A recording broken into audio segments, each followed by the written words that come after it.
የስስት ሰይጣን የሚባል አለ። የስስት ሰይጣን የሚባለው ብሉ ብሉ የሚልና በጾም ጊዜ የምግብ ሽታ የሚያመጣ ነው። ሸቷችሁ የማያውቀው ሻይ ጧት ነው የሚሸታችሁ። የጾም ዕለት ማለት አይቶ የማይታወቅ ጓደኛ የዚህ ያለት ምሳ እንብላ እያለ ሊመጣ ይችላል። ይሄን የሚያመጣው የስስት ሰይጣን ነው። በሰዓቱ ቢቀርብልን የማንበለውን ያደረ ወጥ ማልዳ እንድንበላው ያደርጋል። እንዲህ የሚያደርግ ማን ነው? የስስት ሰይጣን ነው። ለዚህ ነው መጽሐፈ መነኮሳት ምግብ አትርፈ ከበዓትህ እንዳታሳድር የሚለው። የስስት ሰይጣን ማለዳ ብላው ብላው ሊያሰኝህ ይችላል። ማስጎምጀት ነው፣ ማጓጓት፣ ታንቄ ልሙት የሚያስብል ብሉ ብሉ ብሉ። እንደው ምግቡን ጨርሶ ሲጨርስ ንጉሠ ነገሥትነት የሚሾም የሚያስመስል የሚያጓጓ ሰይጣን አለ። ያንን ካሸንፋችሁ የመላእክት ዘመዶች ትሆናላችሁ። የስስትን ሰይጣን ብሉ ብሉ ብሉ ብሉ እያለ የሚፈትነውን ጾም ለማስፈረስ የምግብ ሽታ እያመጣ ምግብ የሚጋብዙ ሰዎችን እያመጣ የሚፈትነውን ሰይጣን ወደ አሸነፈ ሰው መላእክት ይመጣሉ ማለት ነው። ጌታ ያንን ዳቦ ድንጋዩን ዳቦ አድርገህ ብላ ብሎት እሱን ሰው በእንጀራ ብቻ አይኖርም ብሎ ካሳፈረው በኋላ ነው መላእክት የመጡት። ስስትን ካሸነፋችሁ መላእክት ወደ እናንተ ይመጣሉ ለማለት ነው። ዳንኤል ጾመ፣ ቅዱስ ገብርኤል መጣ። ምን አለ? ዳሰሰኝ ከንፈሬን አለ። ምን አደረገ? ጥበብ ገለጸልኝ። የ490 ዓመት ማህተም ተረጎመለት፣ ትንቢት ተረጎመለት፣ ምስጢር ነገረው፣ ልብ ሰጠው። አሁን ልብ ያጣነው ጾም ትተን ዘነጋ አፍ እየተመለከትን እንቅልፋችን የሚመጣ ማስተዋል የማንችል የተሰበክነው ስብከት እዚሁ እንደ ቆሎ ረግፎ የሚቀር አንጠልጥለነው እንዳንል የሚያደርግ ምንድን ነው? ስለማንጾም ነው። ስንፍና፣ እንቅልፋምነት የምን ውጤት ነው? ያለ መጾም ውጤት ነው። መጾም ሰውን እግዚአብሔርን ያስመስላል። መጾም ሰውን ሰው ያደርገዋል። መጾም ሰውን መልአክ ያደርገዋል። መጾም ሰውን የመላእክት ጓደኛ ያደርገዋል፣ ባልንጀራ ያደርገዋል፣ ያዛምደዋል። መላእክት ደስ እያላቸው ይመጣሉ ወደሚጾም ሰው። ጌታ ምንድን ነው ያለው? ክፉ ሰይጣን ያለ ጾም አይወጣም አይደል ያለው? ስለዚህ እግዚአብሔር ሰዎች መልአክ መሆን ከፈለጋችሁ፣ የመላእክት ዘመድ መሆን ከፈለጋችሁ፣ እግዚአብሔር መምሰል ከፈለጋችሁ ጾሙ። እንግዲህ እግዚአብሔርን መስማት ከፈለጋችሁ ጾሙ እስከ 9 ሰዓት። ሰዓቱ ይቀነስልን። መብራት ኃይል ልትከፍሉ ስንት ሰዓት ነው ወረፋ የምትይዙት? ያስበሉና እስቲ ይቀንስላችኋል። አይ ወረፋው ረዝሟል ብላችሁ እስኪ ኑ። ወረፋው በዛ አልከፍልም ብትሉ ምን ይሆናል? እኔ አላውቅም የሚሆነውን ከተማ ስለማልኖር አስበው፣ ግን የሚሳካ አይመስለኝም። ወረፋው ረዝሟል እስቲ ይቀነስ። ወደ ነው ምን ይደረጋል? ኑሮ አይደል እያላችሁ ነው የምትሰለፉ። ይሄም ኑሮ ነው። እንግዲያም እስከ 9 ሰዓት ሰልፍ በሉ እግዚአብሔርን ለማግኘት። እንዲያው ለምን ቀኑ ሙሉ አንራብ? አሁን ሸክም አይደለም፣ እግዚአብሔር ሸክም እያከበደብን። አሁን ብዙ ሰው የሚመስለው ከኢትዮጵያ ኦርቶዶክስ ተዋሕዶ ቤተክርስቲያን ውጭ የሆነ ሰው የሚያስበው ምንድን ነው? እግዚአብሔር ኦርቶዶክስ ሸክም እየጫነ የለም፣ ሸክም እያቀለለችልን ነው። እግዚአብሔርን ምሰል ተው። መብላት እንስሳዊነት ነው። ጾም እግዚአብሔርን የምትመስለው ከፍ የምታደርግ ቤተክርስቲያን እኮ ናት። እንስሳ ከመምሰል መልአክ ወደ መምሰል፣ እግዚአብሔርን ወደ መምሰል ማሳደግ እኮ ነው። ሰውነትን ከፍ ማድረግ ነው። የሰውን ልጅን ባህሪ የሚያከብር ነገር እኮ ነው ይሄ። እዚህ የእግዚአብሔር ቤተሰቦች ከፍጥረት ሁሉ የከበረ ማን ነው? ሰው በሉ። ከሰውና ከጅብ በሆድ ማን ይበልጣል? ጅብ በሉ። እሺ ችግር የለም። ጅብ አይደል? ግን ትልቁ ፍጥረት ማን ነው? በሆድ የሚበልጥ ማን ነው? ስለዚህ አንፌር ነው ማለት ነው። እኛ ከበለጥን በሆድ መብለጥ ያለብን ማን ነን? እኛ ነበር መብለጥ የነበረብን። የከበርን ፍጥረታችሁ እናንተ ናችሁ ብሎ ከጅብ ያነስን ከበላን ተበድለናል ማለት ነው። መብታችን እንግዳ ምንድን ነው ካላችሁ፣ የሰው ክብሩ ምግብ አይደለም ማለት ነው። ትልቁ ፍጥረት ትንሽ ይበላል፣ ያነሰው ፍጥረት ትልቅ ይበላል። ምን ትልቁ ፍጥረት ትንሽ የሚበላበት ምክንያት የሰው ክብሩ ምግብ ስላልሆነ ነው። አሳማ ብዙ ይበላል። አሳማን ግዛ ተብሎ የተፈጠረው የሰው ልጅ ግን ትንሽ ይበላል። አህያ ብዙ ይበላል። አህያን የሚነዳት የሰው ልጅ ግን ትንሽ ይበላል። አንድ አቅማዷ ፉርሽካ የበላችውን አህያ ግማሽ እንጀራ የበላ ሰውዬ ነው የሚነዳት። ሆድ አያከብርም ጌታዬ። ሆድ ያስነዳል እንደ አህያ። እውነቴን እኮ ነው። ሆዳም ከሆናችሁ ትነዳላችሁ። ሆድህን ከቀነስክ ትመራለህ ማለት ነው። ሆዳም ከሆንክ ትነዳለህ። ሆዳም ሰው ምንጊዜም እንደተነዳ ነው የሚኖረው። የራሱ ሀሳብ የለውም። አህያ ምን ሀሳብ አላት? ምንዳት ነው። አቱኑ እንደዚያ ጹሙ። ከጾምን ነው እግዚአብሔር የሚያከብረን። ስንጾም የእግዚአብሔር ብርሃን በእኛ ላይ ይሳላል። የእግዚአብሔር ብርሃን በእኛ ላይ ሲሳል ደግሞ ጨለማው ዲያብሎስ ከኛ ጋር ህብረት የለውም። ቤታችን መበጥበጥ አይችልም። አይምሯችን መበጥበጥ አይችልም። ለምን? ብርሃን ለብሰናል። ሙሴ ብርሃን ለብሶ ሲመጣ ታች የነበሩት ጣዖታት ተሰባበሩ። የሚጾም ሰው የሐሰት አማልክትን ይሰብራል፣ አጋንንትን። ብርሃን መልበስ ከፈለጋችሁ ጾሙ። የሚጾም ሰው የብርሃን ልጅ ነው። ሙሴ ጾመና ምን አደረገ? እግዚአብሔር በ10 ጣቶቹ የተጻፈ የጻፈ ምን ሰጠው? ታቦት። መላእክት አይበሉም አይጠጡም። ሰው የሰማይ መላእክት ባልንጀራ ነው። መላእክትን የሚያስመስለን ህይወት አለመብላትም። ሰው የእግዚአብሔር ቤተሰቦች በጣም ሰው ልዩ ፍጡር ነው። ሰው ያለ አስደናቂ ፍጡር የለም። 3 ነገሮችን አካቶ የተፈጠረ ነው። ሰው መልአክ ነው፣ ሰው ነው፣ ሰው እንስሳ ነው። የነ ዳርዊንን እንስሳ አይደለም ያልኩት። የተዋቀረው ከመላካዊ ባህሪ፣ ከሰብአዊ ባህሪ እንደገና ደግሞ ከእንስሳዊ ባህሪ ነው። መላካዊ ባህሪ አለመብላት፣ አለመጠጣት፣ አለማግባት፣ አለመመኘት፣ አለማንቀላፋት እንደዚህ ያለው ነው።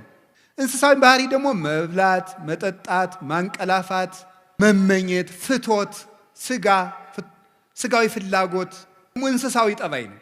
ሰውነት ማለት ደግሞ ሁለቱንም መጥኖ መያዝ ማለት ነው። ሰው መላካዊ ባህሪ ያለው፣ ሰው እንስሳዊ ባህሪ ያለው። መላካዊ ባህሪ የመላክ ብቻ ነው። እንስሳዊ ባህሪ የእንስሳ ብቻ ነው። ሰው መሆን ግን መላካዊ ባህሪንም ሰብአዊ ባህሪንም እንስሳዊ ባህሪንም መያዝ ነው። ጾም በራሱ ምንድነው ነው? ጾም ምንድነው? ጾም እንደምታውቁት መከልከል ማለት ነው። ጾም ብሂል ተካልኦተ ብእሲ እመብል ወኃጢአት። ጾም ማለት ከኃጢአትና ከምግብ መከልከል። ጾም ቢባል ቃል በቃል ሲተረጎም ጾም ማለት መከልከል፣ መታቀብ፣ መሰብሰብ፣ መቆጠብ ማለት ነው። መከልከል፣ መታቀብ፣ መቆጠብ፣ መሰብሰብ ነው ጾም ማለት። ይሄ ቃል በቃል ሲፈታ ቃል በቃል ጾም የሚለው ግሱ ዝም ብሎ ሲፈታ ቃሉ እንዲህ ይፈታል። መንፈሳዊ ትርጉም ሲሆን ደግሞ ከኃጢአት ከምግብ በታወቀ ጊዜ በጊዜ ውቅ በታወቀ በተለካ በተሰፈረ ጊዜ ከመብልና ከኃጢአት መከልከል ጾም ይባላል። ለምንድነው ጾም የምንጾመው ነው? ጾም የሰው ልጅ የተፈጠረለት ዓላማ ነው። ይገርማችኋል የእግዚአብሔር ቤተሰቦች፣ ሰው የተፈጠረው ለመብልን አይደለም፣ የተፈጠረው ለጾም ነው። እና የምንጾመው ለምንድን ነው ካላችሁ ሰው ለመሆን ነው የምንጾመው። ሰው ለመሆን ነው የምንጾመው። ሰው የተፈጠረ ለጾም ነው። ኦሪት ዘፍጥረት ምዕራፍ 1 ቁጥር 26 ላይ እግዚአብሔርም በመጀመሪያ ሰማይና ምድርን ፈጠረ ይልና ምዕራፍ 1 ቁጥር 1 ላይ ምዕራፍ 1 ቁጥር 26 ላይ ምንድን ነው የሚለው? ንግበር ሰብአ በአርአያነ ወበአምሳሊነ፣ እግዚአብሔርም ሰውን በአርአያውና በአምሳላችን እንፍጠር አለ። በአርአያችን በአምሳላችን እንፍጠር አለ ይላል። ታውቃላችሁ፣ ይሄን ጥቅሱን የማታውቁት ነው አይደለም። ሰውን በመልካችን በአርአያችን እንፍጠር አለ። እግዚአብሔርን መስለን የተፈጠር ነው። እግዚአብሔር ይበላል አይበላም? ምእመናን እስኪ ተናገሩ እንጂ ይበላል አይበላም? አይበላም። እናንተ ዝም ብትሉ እኔ መሰክርለታለሁ። ይበላል አይበላም? አይበላም። ሰው ደግሞ በማን መልክ ነው የተፈጠረው? በእግዚአብሔር መልክ ነው የተፈጠረው። ስለዚህ እግዚአብሔር አትብሉ የሚለን እግዚአብሔር እንደዚህ ብሎ እንደ ክፉ ዳኛ እንዲያርግ ብሎ አለቅነቱን ለማሳወቅ አምላክነቱን ለማሳወቅ እኛን መግዛቱን ለማሳወቅ አይደለም እንደዚያ የሚለን። እንደዚያ የሚለን ሰው በእግዚአብሔር አምሳል ስለተፈጠረ እግዚአብሔር ደግሞ የማይበላ የማይጠጣ ዘላለማዊ ሕያው ከምግብ ውጭ የሆነ በዘላለማዊ ባህሪ የሚኖር ስለሆነ ያንን በሱታፊ አምላክ በጸጋ እሱ በባህሪው ሕያው የሆነበትን መልክ ለኛ ስለሰጠን እግዚአብሔር በክብሩ የማይበላ እንደሆነ የሰው ልጅ ሲጾም የእግዚአብሔርን ክብር ይሳተፋል እና ምን ይሆናል? የሰው ክብሩ እግዚአብሔርን መምሰል ነው። አለመብላት እግዚአብሔርን መምሰል ነው። እግዚአብሔር አይበላም፣ እግዚአብሔር አይጠጣም። እግዚአብሔርን ሰው በእግዚአብሔር ማምሳል ነው የተፈጠረ ሲባል እግዚአብሔርን መምሰል ማለት ፍቹ ይሄ ብቻ ነው አላልኩም። በጣም ብዙ ትርጉም ያለው ሊቃውንቱ ያመሰጠሩበት እነ ቅዱስ ጎርጎርዮስ ዘንዚናዙ፣ እነ ቅዱስ ጎርጎርዮስ ዘኑሲስ ሊቃውንት አባቶች በሙሉ የተራቀቁበት ሐሳብ ነው። ሰው በእግዚአብሔር አምሳል ተፈጠረ። ሌላ ብዙ ትርጉም አለው። በጊዜው ከሌሎች መምህራንም ትማሩታላችሁ፣ ታነቡታላችሁ። እያልኩ ያለሁት ሰው በእግዚአብሔር አምሳል ተፈጠረ ሲባል አንዱ እግዚአብሔር አይበላም አይጠጣም። ሰው ሲጾም እግዚአብሔርን ይመስላል። ስለዚህ መጾም እግዚአብሔርን የሚያስመስል የሰው ልጅ ክብር ነው ማለት ነው። ሰው ጾምን እየሻረ መብላት ሲጀምር እግዚአብሔርን መምሰሉን ነው እየተው የሚመጣው። አያችሁ እንዴት መዋረድ እንደሆነ። መብላት አለመጾም እግዚአብሔርን ከምንመስልበት መልክ ዝቅ ማለት ነው። ከዚህ በላይ ደግሞ ውርደት የለም። እግዚአብሔርን ከመምሰል በላይ ውርደት እግዚአብሔር የሰጠን የመጨረሻ ክብር ነው። ይገርማችኋል፣ መጨረሻ ላይ እኮ ከሞት ተለይተን ተነስተን የማንበላን ምን ሆነው ስንበላ ኑረን እንኳን ወደ አለመብላት ነው የምንሄደው። ስለዚህ ጾም መጀመሪያ እግዚአብሔርን መስለን የተፈጠርንበት ዓላማ ነው። መጨረሻ ላይም ጥቂት እየጾምን ጾሙን እየጨመርን መሃል ላይ ምግብ እየበላን እንቆይና መጨረሻ ላይ ወደማንበላበት እግዚአብሔርን ወደምንመስልበት መልክ እንሄዳለን። በሰማይ እያወስቡ ወይቷሰቡ አላ ከመ መላእክት እግዚአብሔር ይነብሩ። በሰማይ አይበሉም አይጠጡም አያገቡም አይጋቡም፣ እንደ ሰማይ መላእክት ይኖራሉ። ምግብ ያልፍና አለመመገብ ይቀጥላል። የሚመገበው ባህሪያችን ይታደስና ባለመመገብ ኃይል መኖር ይጀምራል። ስለዚህ ልብ በሉ፣ መጀመሪያም የተፈጠርንበት መልካችን ነው፣ መጨረሻ የምንገባበት መልካችን ምግብን ትቶ መኖር ነው። እስመ ከርስ ለመብል ወመብልኒ ለከርስ ወእግዚአብሔር ይስዕሮሙ ለክልኤሆሙ። መብል ለሆድ ነው፣ መብል ለሆድ ነው፣ ሆድም ለመብል ነው። እግዚአብሔር ሁሉንም ያሳልፋቸዋል። ባለመኖር ባለማለፍ የሚኖረው ጾም ነው። እግዚአብሔርን ያስመስላል፣ መላእክትን ያስመስላል። መላእክት አይበሉም አይጠጡም። ሰው የሰማይ መላእክት ባልንጀራ ነው። መላእክትን የሚያስመስለን ህይወት አለመብላትም። ይገርማቸዋል። ሰው የእግዚአብሔር ቤተሰቦች በጣም ሰው ልዩ ፍጡር ነው። እንደ ሰው ያለ አስደናቂ ፍጡር የለም። 3 ነገሮችን አካቶ የተፈጠረ ነው። ሰው መልአክ ነው፣ ሰው ነው፣ ሰው እንስሳ ነው። የነ ዳርዊንን እንስሳ አይደለም ያልኩት። ሰው መልአክ ነው፣ ሰው ነው፣ ሰው እንስሳ ነው። ሰው ያማል ማለት የሰው ልጅ በባህሪው የቆመው የተዋቀረው ከመላካዊ ባህሪ ከሰብአዊ ባህሪ እንደገና ደግሞ ከእንስሳዊ ባህሪ ነው። መላካዊ ባህሪ አለመብላት፣ አለመጠጣት፣ አለማግባት፣ አለመመኘት፣ አለማንቀላፋት እንደዚህ ያለው ነው። እንስሳዊ ባህሪ ደግሞ መብላት፣ መጠጣት፣ ማንቀላፋት፣ መመኘት፣ ፍቶት፣ ስጋዊ ፍላጎት፣ ይሄ ደግሞ እንስሳዊ ጠባይ ነው። ሰውነት ማለት ደግሞ ሁለቱንም መጥኖ መያዝ ማለት ነው። ይኸውላችሁ ሰው መላካዊ ባህሪ ያለው፣ ሰው እንስሳዊ ባህሪ ያለው። መላካዊ ባህሪ የመላክ ብቻ ነው። እንስሳዊ ባህሪ የእንስሳ ብቻ ነው። ሰው መሆን ግን መላካዊ ባህሪንም ሰብአዊ ባህሪንም እንስሳዊ ባህሪንም መያዝ ነው። መላካዊ ባህሪ አለመብላት አለመጠጣት፣ እንስሳዊ ባህሪ መብላት መጠጣት። ሰውነት ደግሞ ማለት መላክም መሆን እንስሳም መሆን ማለት ነው።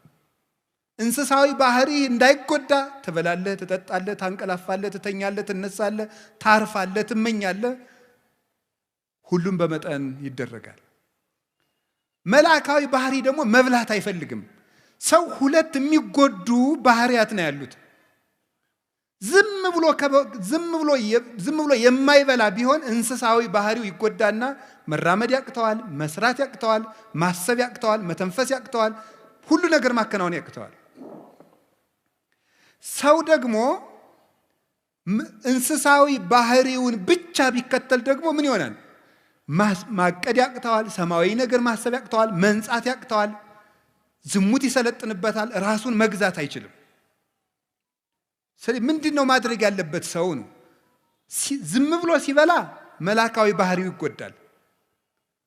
ዝም ብሎ ደግሞ አልበላም ቢል እንስሳዊ ባህሪው ይጎዳል፣ መቆም አይችልም፣ ይታመማል፣ ይሞታል። ምንድነው ማድረግ ያለበት? የሰው ልጅ 2 ምግብ ነው የሚያስፈልገው። ለመላካዊ ባህሪው መጾም አለበት። ለሰብአዊ ባህሪው ወይም ደግሞ ለእንስሳዊ ባህሪው መብላት አለበት። ለእንስሳዊ ባህሪው መመገብ አለበት። ለመላካዊ ባህሪው መጾም አለበት።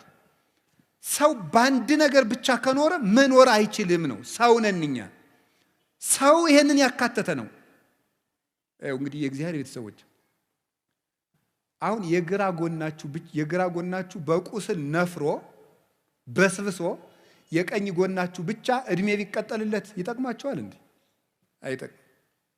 እና ዝም ብሎ ሳይጾሙ መብላት ማለት ሰው አለመሆን ነው። እንዲያው መጽደቁን ተውት።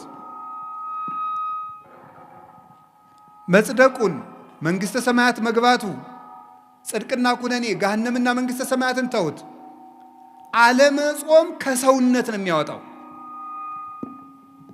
ከሰውነት ያወጣል።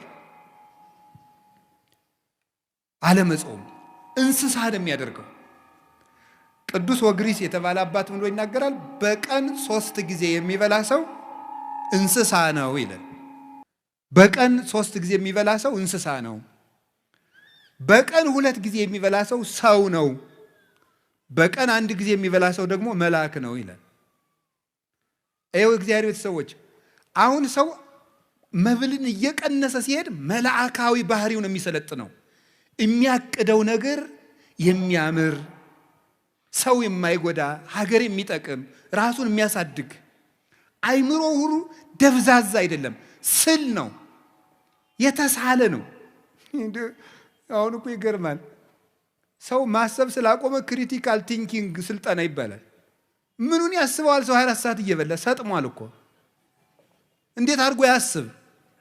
አሁን እኮ ማሰብ አቁመን እኮ ነው ራሱ እየተበላለን ያለው። እንድናስብ ራሱ መጾም አለብን። አይምሯችን እየበላ ማሰብ አይችልም ነው የምላችሁ። እኔ እውነቴን ነው። ሐኪምም ካለ እዚህ መጥቶ መከራከር ይችላል። ሰው ዝም ብሎ እየበላ ቁጭ የሚል ከሆነ ማሰብ አይችልም። ደሙ ያለ መጠን ይመላል። የደም ዝውውር የሞቀ ነው። እንደዚያ ባለ ቁጥር ደግሞ ዝሙት ይሰለጥንበታል። የሚያስበው ምኞቱን ብቻ ነው።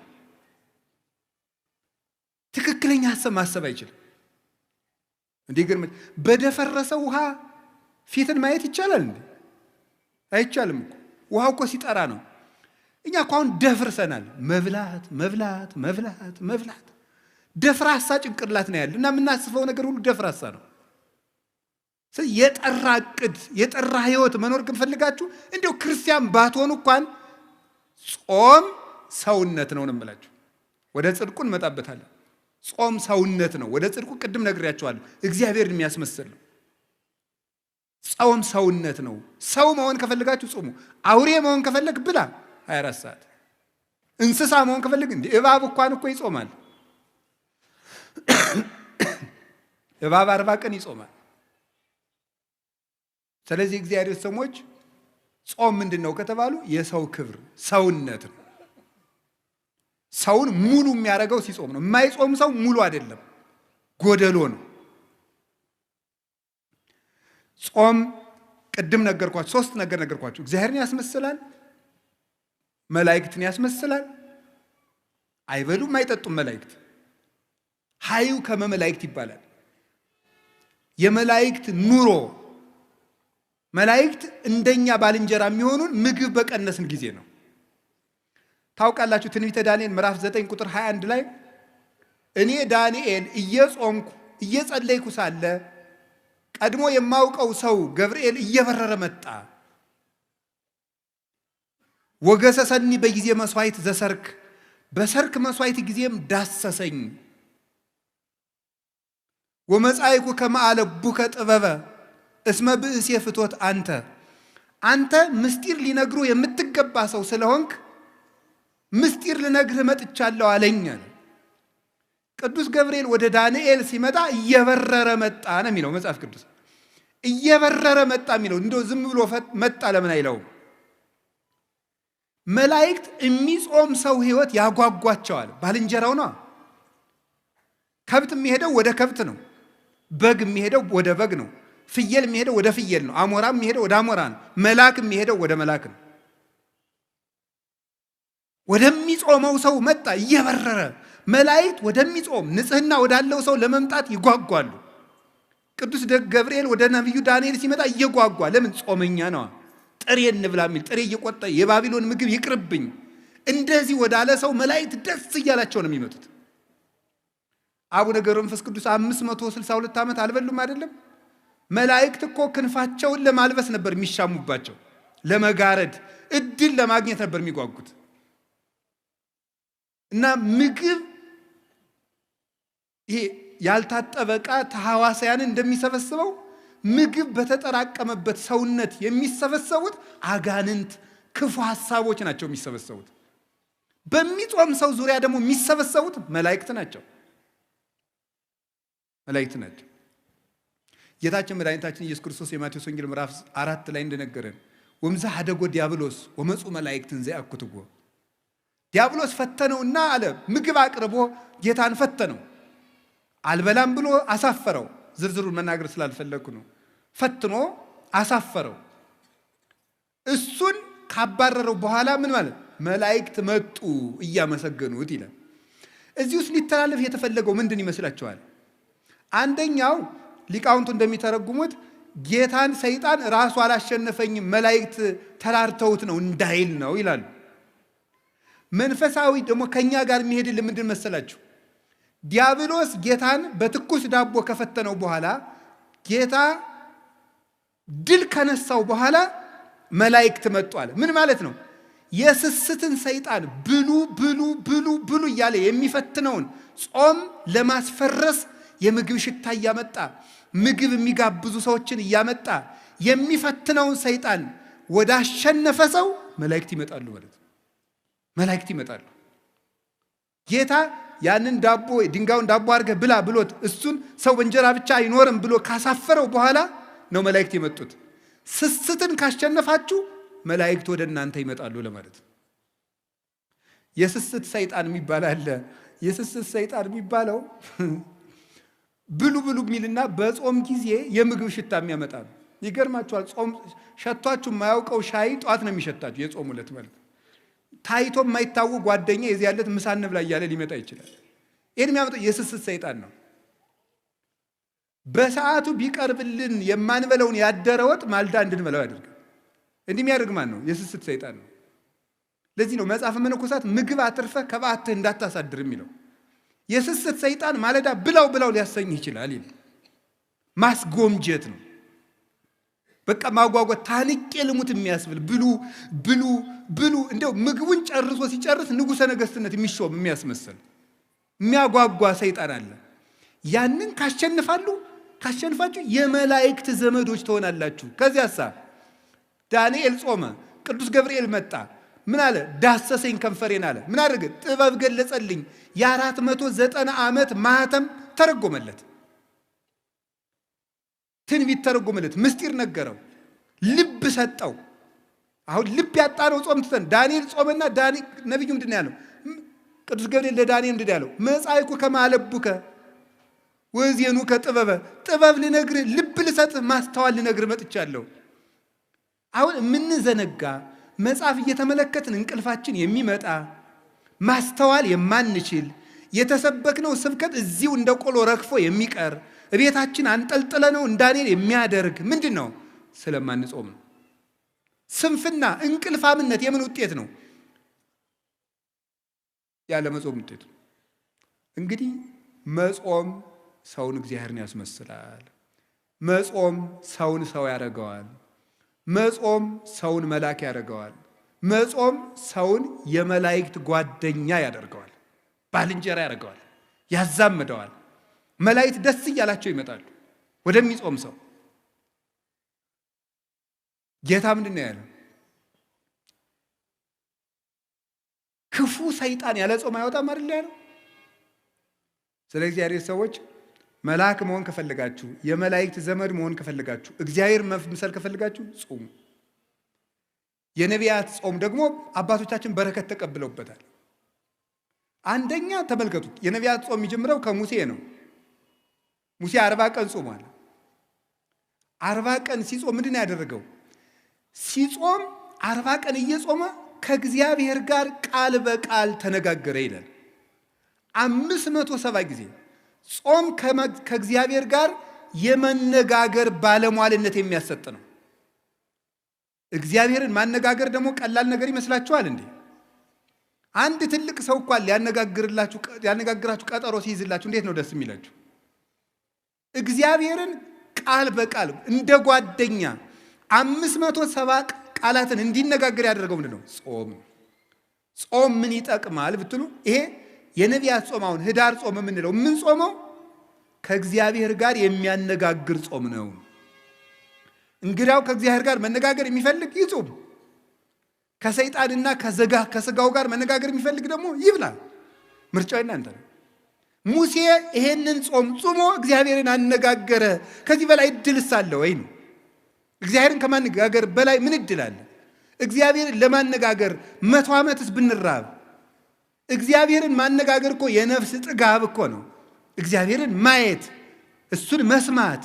አጸም ዘይነብበኒ እግዚአብሔር አምላኬ እስመ ውእቱ ይነብብ ሰላም ለሕዝቡ። እግዚአብሔር ንግግሩ ሰላም ነው፣ ልብን የሚያረጋጋ። የእግዚአብሔር ንግግር የሞት ማሰሪያን የሚቆርጥ ነው። ተራራን የሚያንቀጠቅጥ፣ ባህሩን የሚከፍል፣ አናብስትን የሚለጉም፣ እሳትን ጸጥ የሚያደርግ፣ መቃብርን ሳይከፈት ሙት የሚቀሰቅስ ነው። ጌታችን ኢየሱስ ክርስቶስ አልዓዛርን የቀሰቀሰው በቃሉ ነው። እግዚአብሔርን መስማት ትልቅ ነገር ነው። እንግዲህ እግዚአብሔርን መስማት ከፈለጋችሁ ጾሙ እስከ 9 ሰዓት። ሰዓቱ ይቀነስልን። መብራት ኃይል ልትከፍሉ ስንት ሰዓት ነው ወረፋ የምትይዙት? ይቀነስ በሉና እስቲ ይቀንስላችኋል። አይ ወረፋው ረዝሟል ብላችሁ እስኪ ኑ። አይ ወረፋው በዛ አልከፍልም ብትሉ ምን ይሆናል? እኔ አላውቅም የሚሆነውን ከተማ ስለማልኖር። ሳስበው ግን የሚሳካ አይመስለኝም። ወረፋው ረዝሟል እስቲ ይቀነስ። ወደ ነው ምን ይደረጋል? ኑሮ አይደል እያላችሁ ነው የምትሰለፉ። እና ይሄም ኑሮ ነው። እንግዲያም ኑሮ ነው። እስከ 9 ሰዓት ሰልፍ በሉ እግዚአብሔርን ለማግኘት። እንዲያው ለምን ቀኑ ሙሉ አንራብ? አሁን ሸክም አይደለም፣ እግዚአብሔር ሸክም እያከበደብን። አሁን ብዙ ሰው የሚመስለው ከኢትዮጵያ ኦርቶዶክስ ተዋሕዶ ቤተክርስቲያን ውጭ የሆነ ሰው የሚያስበው ምንድን ነው? ኦርቶዶክስ ሸክም እየጫነ የለም፣ ሸክም እያቀለለችልን ነው። እግዚአብሔርን ምሰል ተው። መብላት እንስሳዊነት ነው። ስትጾም እግዚአብሔር ነው የምትመስለው። ከፍ የምታደርግ ቤተክርስቲያን እኮ ናት። እንስሳ ከመምሰል መልአክ ወደ መምሰል፣ እግዚአብሔርን ወደ መምሰል ማሳደግ እኮ ነው። ሰውነትን ከፍ ማድረግ ነው። የሰው ልጅን ባህሪ የሚያከብር ነገር እኮ ነው ይሄ። እዚህ የእግዚአብሔር ቤተሰቦች ከፍጥረት ሁሉ የከበረ ማን ነው? ሰው በሉ። ከሰውና ከጅብ በሆድ ማን ይበልጣል? ምን አለ? ጅብ በሉ። እሺ ችግር የለም በሉ። ማን ይበልጣል? ጅብ አይደል? ግን ትልቁ ፍጥረት ማን ነው? በሆድ የሚበልጥ ማን ነው? ይሄ እንግዲህ ስለዚህ አንፌር ነው ማለት ነው። እኛ ከበለጥን በሆድ መብለጥ ያለብን ማንን? እኛ ነበር መብለጥ የነበረብን። የከበርን ፍጥረታችሁ እናንተ ናችሁ ብሎ ከጅብ ያነስን ከበላን ተበድለናል ማለት ነው። መብታችን እንግዳ ምንድን ነው ካላችሁ የሰው ክብሩ ምግብ አይደለም ማለት ነው። ትልቁ ፍጥረት ትንሽ ይበላል፣ ያነሰው ፍጥረት ትልቅ ይበላል። ለምን? ትልቁ ፍጥረት ትንሽ የሚበላበት ምክንያት የሰው ክብሩ ምግብ ስላልሆነ ነው። አሳማ ብዙ ይበላል። አሳማን ግዛ ተብሎ የተፈጠረው የሰው ልጅ ግን ትንሽ ይበላል። አህያ ብዙ ይበላል። አህያን የሚነዳት የሰው ልጅ ግን ትንሽ ይበላል። አንድ አቅማዷ ፉርሽካ የበላችውን አህያ ግማሽ እንጀራ የበላ ሰውዬ ነው የሚነዳት። አየው፣ ሆድ አያከብርም ጌታዬ። ሆድ ያስነዳል እንደ አህያ። ሙት ከልቤ እኮ ነው እንዴ፣ እውነቴን እኮ ነው። ሆድ እንደ አህያ ነው የሚያስነዳ። ሆዳም ከሆናችሁ ትነዳላችሁ። እውነቴን ነው። ገባችሁ? ሆድህን ከቀነስክ ትመራለህ ማለት ነው። ሆዳም ከሆንክ ትነዳለህ። እንደዚህ ነው የምትሆነው። ሆዳም ሰው ምንጊዜም እንደተነዳ ነው የሚኖረው። የራሱ ሀሳብ የለውም። አህያ ምን ሀሳብ አላት? መንዳት ነው። አቱኑ እንደዚያ ጹሙ። ከጾምን ነው እግዚአብሔር የሚያከብረን። ከቃሉ ጋር ናችሁ? ከቃሉ ጋር ናችሁ ወይ? አዎ። እግዚአብሔር ከሁላችን ጋር ይሁን። እግዚአብሔርን የመነጋገሪያ ጾም ሙሴ ግዛ ምን አደረገ? 40 ቀን ጾመ። ከግንባሩ ላይ ብርሃን ሳለበት እግዚአብሔር። የእግዚአብሔር ብርሃን እንዲሳልብን የሚያደርግ ጾም ነው ይሄ ጾም። የእግዚአብሔርን ብርሃን፣ ያንን ብርሃን ከመልበስ በላይስ ምን አለ? ያ ብርሃን ባለበት ደግሞ መኑ ዘይደምሮ ለብርሃን ውስተ ጽልመት፣ ጨለማን ከብርሃን ጋር አንድ የሚያደርገው ማን ነው አለ ቅዱስ ጳውሎስ። እንግዲህ ተመልከቱ፣ ስንጾም የእግዚአብሔር ብርሃን በእኛ ላይ ይሳላል። የእግዚአብሔር ብርሃን በእኛ ላይ ሲሳል ደግሞ ጨለማው ዲያብሎስ ከኛ ጋር ህብረት የለውም። ቤታችን መበጥበጥ አይችልም። አይምሯችን መበጥበጥ አይችልም። ለምን? ብርሃን ለብሰናል። ሙሴ ብርሃን ለብሶ ሲመጣ ታች የነበሩት ጣዖታት ተሰባበሩ። የሚጾም ሰው የሐሰት አማልክትን ይሰብራል፣ አጋንንትን። ብርሃን መልበስ ከፈለጋችሁ ጹሙ፣ መጨለም ከፈለጋችሁ ብሉ። የሚጾም ሰው የብርሃን ልጅ ነው። ሙሴ ጾመና ምን አደረገ? ከእግዚአብሔር በ10 ጣቶቹ የተጻፈ ምን ሰጠው? ታቦት። አስደናቂ ነገር ነው እኮ አላችሁ እንዴ! እግዚአብሔር የጻፈውን መጽሐፍ ተቀበለ። ቀለል ያለ ምስላች እናንተ እኮ ከዘፋኝ ስታስፈርሙ አይደል የምትሉን? ያውቃችሁ የለ ዘፋኙን ፈርምልኝ ስትሉ አይደል የምትሉን? እግዚአብሔር የጻፈው ደብዳቤ ግርም እኮ ነው የሚያደርገው። ከእግዚአብሔር መልእክት እንዲሰጣችሁ ከፈልጋችሁ ጾሙ። ደግሞ ሽልማት የሌለው ጾም የለም። እኔ በዚህ እርግጠኛ ነኝ። ሽልማት የሌለው ጾም የለም። የጾሙ መጨረሻ ላይ ሽልማት አላችሁ። ሽልማቱ ግን እናንተ በሚገባችሁ በማይገባችሁ መንገድ ሊሆን ይችላል። ያን ማስተዋል ደግሞ አስተዋይ ነፍስ ይፈልጋል። ከእግዚአብሔር ስጦታ እግዚአብሔር ምንድን ነው የሚለው? ለሙሴ በእጁ ጽፎ ሰጠው አይደል? ዛሬ ስለኛ ወበከመ ይጻፍ መጽሐፍ በቀለም ከማሁ ይጻፍ ልቡናነ በመንፈስ ቅዱስ። መጽሐፍ በቀለም እንደሚጻፈው ልባችን ምን ይላል? በመንፈስ ቅዱስ እጅነት ይጻፋል ይላል ቅዱስ ዮሐንስ አፈወርቅ። በመንፈስ ቅዱስ እጅነት ይጻፋል። ዛሬ እግዚአብሔር ልባችንን እንዲጽፍበት እንዲቀርጽበት፣ እነዚያ ብሩካት እጆቹ ሰማይን አንጠልጥለው ያጸኑ ምድርና ሰማያትን ሁሉ የባረኩ እነዚያ የተባረኩ የእግዚአብሔር እጆች ብሩክ እጅ ያጅ በልባችን እንዲጽፍ ከፈለጋችሁ፣ ስጦታ፣ ጥበብ፣ ዕውቀት በህሊናችን ሰሌዳ እንዲጻፍ ከፈለጋችሁ ጾሙ። መደንቆር ከፈለጋችሁ ብሉ። ከቃሉ ጋር ናችሁ። ነቢዩ ኤልያስ ከኤልዛቤል ተሰዶ ሲሄድ መልአኩ አመጣና ተበሳጭቶ ወስዱት እንዲሁ ከዚህ ሁሉ መከራ እንግዲህ ግደለኝ አለ ይላል። ግን ኤልያስ ሞት ፈርቶ ሳይሆን ሰማዕትነትን ስጠኝ ማለት ነው ይላል ቴዎዶሲዮስ የሚባል ሊቅ ሃይማኖተ አበው ላይ ሲተረጉሙ። እባክህ ሰማዕትነትን አትንፈገኝ ሲል ነው እንጂ ኤልያስ ተናዶ አይደለም፣ ፈርቶ አይደለም ኤልዛቤልን ይላል። ዛፍ ስር ተኛ ይላል። ከተኛበት መልአኩ ቀስቅሶ ብላ አለው፣ አበላው። በላና ተኛል። ብላ አለው፣ አበላው። 2 ጊዜ አበላውና ኤልያስ 40 ቀን ተጓዘ። 40 ቀን ተጓዘና 40 ቀን ጾሞ ወደ ብሔረ ሕያዋን በሳት ሰረገላ ዮርዳኖስን ተሻግሮ ተነጠቀ። ጾም ምን ያደርጋል ስትሉኝ ወደ ሰማይ ይነጥቃል። ጾም ምን ያደርጋል ስትሉኝ ሞትን ይቃወማል። ኤልያስ 40 ቀን ጾመና ከሞት ዓይን ተሰወረ። ከዓይነ ሞት ይሰውራችሁ ይላል የገጠር ሰው ሲመርቅ፣ ይሰውረን። እንግዲያማ ሞት እንዳያየን ከፈለጋችሁ ጾሙ። ከዓይነ ሞት ተሰወረበት፣ ወደ ሰማይ ተነጠቀ። ከፍ ያለ ልልና የሚሰጥ ጾም ነው። አሁን ይህንን ጾም ስንጾም እንደ ሙሴ ብርሃን ሳልብኝ፣ ቃል በቃል አነጋግረኝ፣ መልእክትህን በልቤ ጻፍልኝ፣ እንደ ኤልያስ ከሞት ሰውረኝ፣ ወደ ሰማይ ከፍ አድርገኝ ማለታችን ነው ስንጾም። ትልቅ በረከት እኮ ነው እግዚአብሔር እየሰጠን ያለ። ጾሞታል።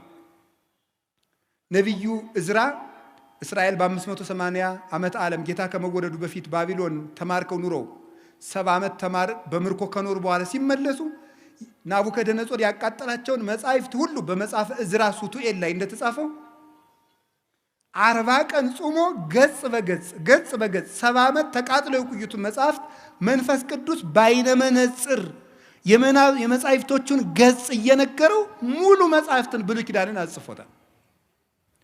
እንግዲያውማ የጠፋ ምስጢር የሚገልጥ ጾም ነው። ጾም ከመጻሕፍት ጋር ያገናኛል። ህሙግ መብል የሐምግ ልበ፣ የደፈረሰ ምግብ ልብ ያደፈርሳል ይላል ትንቢተ ዳንኤል ላይ።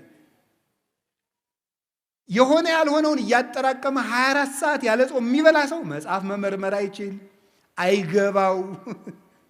መጽሐፉን ሁሉ የሚተረጉመው እንደ ሐሳቡ ነው። እንደ ሐሳቡ ነው የሚተረጉመው። እንደሚመቸው ነው የሚናገረው። ስለዚህ የጠፋ ምስጢር የሚገልጥ ጾም ነው። አባቶቻችን ይሄንን ጾም ጾመው ብዙ በረከት አግኝተውባታል። ሞትን ተቃውመዋል። አስቴር ይሄንን ጾም ጾማለች 3 ቀን። አስቴር 3 ቀን በመጾሙ ያገኘችው ምንድን ነው? በ127 ሀገሮች በሙሉ ተበትነው የነበሩ የሞት ደብዳቤ የተጻፈባቸውን ወገኖቿን ከሞት አድናለች። 3 ቀን ጾማ እግዚአብሔር ለምና በ3 ቀን ጾም የአንድ ሀገር ሕዝብ ሊጠፋ ሲል ሰይፍ ያስመለሰ ጾም ነበር 3 ቀን። አሁን ከህዳር 15 እስከ ታኅሳስ 9 44 ቀን ነው የምንጾመው። 3ቱ ቀን ጾመ አስቴር ነው። 40ው የሙሴ ኤልያስ የነቢያት ነው። 3ቷ ቀን ምን ያደረገችበት ነው? በ3 ቀን ጾም የሀገር ሞት አስቀርታለች። እኛም ይሄንን ጾም ስንጾም በሀገር የሚመጣ ሰይፍ ይመለሳል። ደም እናደርቃለን። ስንጾም በሚገባውን ታርቀን ይቅርታ ይዘን በተሰበረ ልብ ከጾም ሰይፍ ይመለሳል። የሀገር ሰላም ይመጣል። ወገን እንዳይጠፋ እናደርጋለን። ይሄ ነው። ይሄ ጾም ምን ያደርጋል? የአስቴር ጾም ምን አደረገ? በንጉሱ ፊት ግርማ ሞገስ ሰጣት። የአሕዛብ ሚስቶች ባሎቻቸው ሳይጠሯቸው ከመጡ ይገደላሉ። 3 ቀን ጾመችና እግዚአብሔር ሆይ ግርማ ሞገስ ስጠኝ አለችና ንጉሱ ሳይጠራት ከንጉሱ ቤት ሄደች። በደስታ አነጋገራት። በሚገላት ንጉስ ፊት በምትገደልበት ርዕሰ ጉዳይ ሽራ ሂዳ ግርማ ሞገስ ያገኘችበት የ3 ቀን ጾም ነው። ግርማ ሞገስ፣ መወደድ። ግርማ ማለት በመጽሐፍ ቋንቋ ብዙ ትርጉም መፈራት፣ መወደድ፣ ባለሟልነት ተብሎ ይተረጉማል። መወደድ ራሱ እንዲያው አንዳንድ ሰው አለ እኔ እንዲያው በየሄድኩበት ሰው አይወደኝም የሚል ሰው ጾም። እውነቴን ነው። አስቴርን እኮ አሕዛባዊ ንጉሥ ወዷታል። እንዲያው በየሄድኩበት አይወደኝም፣ መስሪያ ቤት ስሄድ አልወደድም፣ በየሄድኩበት በር ይዘጋብኛል። ጾም አዛኘን ከልቤ። ከጾማችሁ ሰው ይወዳችኋል። ከጾማችሁ መልአክ አለላችሁ። ያ መልአክ የንጉሱን ልብ ያራራዋል፣ ይንደዋል፣ እንደሞላው እንደ ኤርትራ ባህር ይከፍለዋል ልቡን። እናንተ በዚያ መሃል ሰንጥቃችሁ ትሻገራላችሁ። መወደድ ይሰጣል እግዚአብሔር። በጾም መወደድ ይገኛል።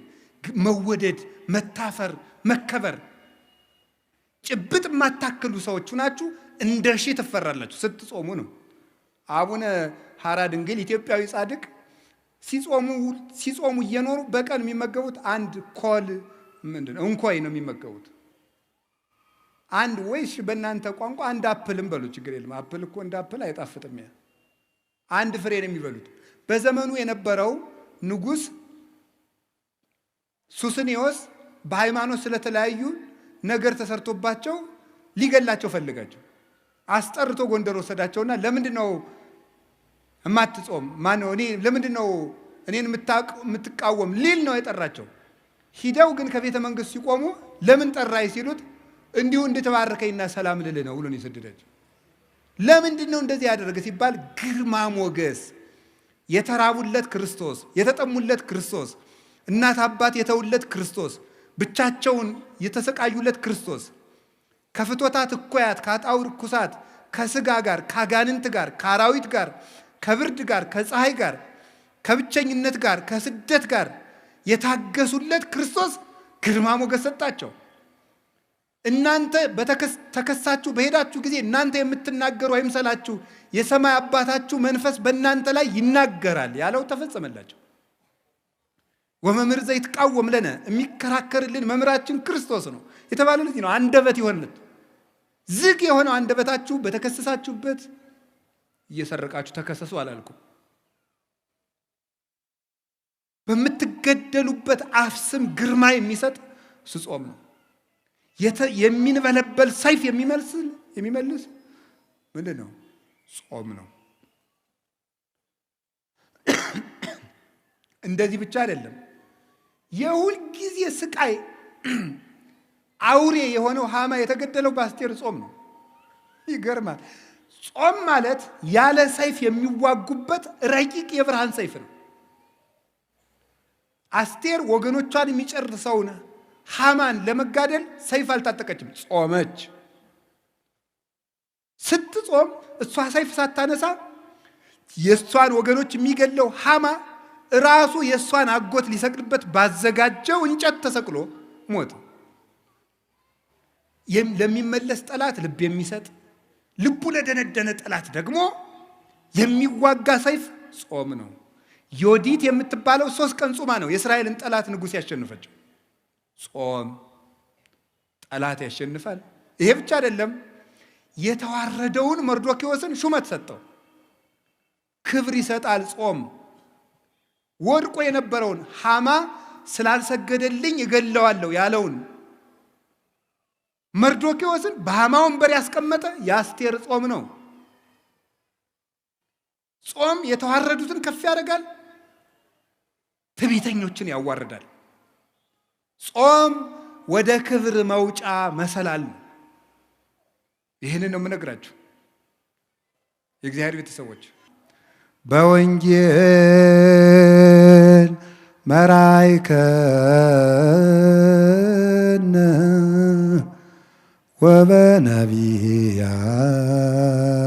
ወበነቢያን ናዘዝከነ ዘለሊከ አቅረብከ